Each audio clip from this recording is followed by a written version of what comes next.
Hello and welcome to our walk through history. This building has quite the story that we will share with you today. The original building at this location was built in the 1840s when it was used as a shoe peg factory.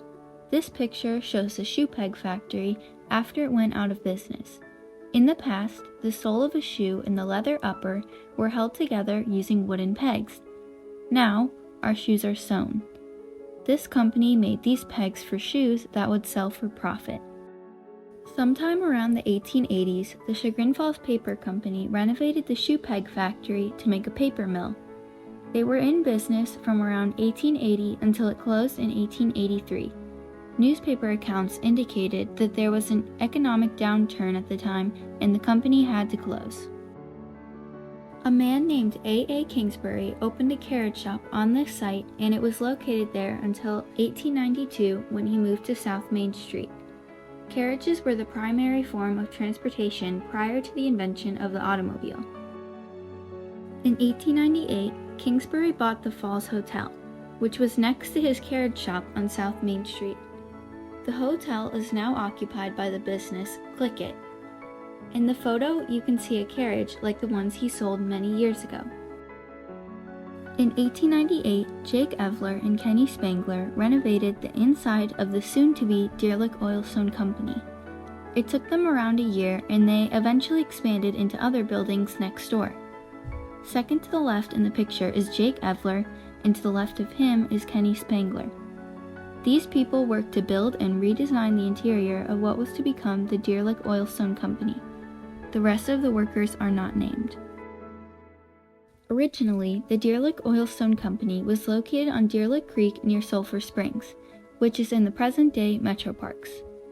They then moved to a spot where the creek enters into the Chagrin River and the Kent Brothers Farm. Finally, they moved to this site on River Street in the 1890s. The company was in operation from 1886 to 1909 when they sold out to Carborundra. In all three buildings, they made and sold oilstones. Oilstones were used to sharpen knives. The company made oilstones and other sharpening tools. Newspaper accounts indicate that they had an international market for their products. There were a number of different businesses at 17 River Street in the 1900s. There was a Hut Mobile garage on the site in the 1930s, Finch Cleaners in the 1940s, and Town & Country Cleaners in the 50s through 1988. Some other businesses include Kamer & Company, Don Chester Insurance, Leonetti's by the Falls, and Blake's Seafood Grill. One of the businesses between 1987 and 1990 was owned by Robert Faulkner. Paul Seagott then bought the building from Faulkner. Blake's Seafood Grill was in business from 2000 to 2009. The owner of the building, Paul Seagott, went into the basement of the building and found a sign that read Blake's. This led to the naming of Blake's Seafood Grill. From 2011 to 2013, the business located inside was Jekyll's Kitchen.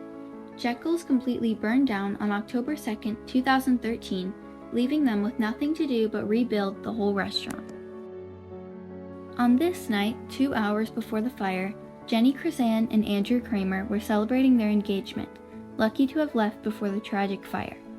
The restaurant was then forced to close. They reopened in June of 2014. In the process of rebuilding, they renovated to create more outdoor space for seating. Recently, the building has been renovated further and is now known as 17 River Grill. We hope you enjoyed our walk through history and learned more about this building.